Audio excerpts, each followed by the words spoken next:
the order food button on your Instagram account. Today guys, I will show you how to do this. Just watch the video until the end. You go first and you open your Instagram. Then when Instagram is opening guys, you go down and open your profile.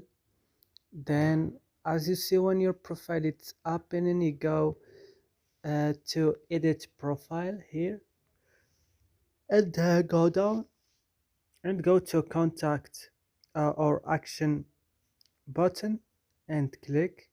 Then click on order food. Then guys, go to you. Now you can choose whatever you want. For example, this, add an order food button. You have to choose the website you want to contact to your Instagram business profile. And then when you choose one, so it's done. So that's it guys, I hope this video is useful and helpful for you. Don't forget to like and subscribe in our channel, and see you next video.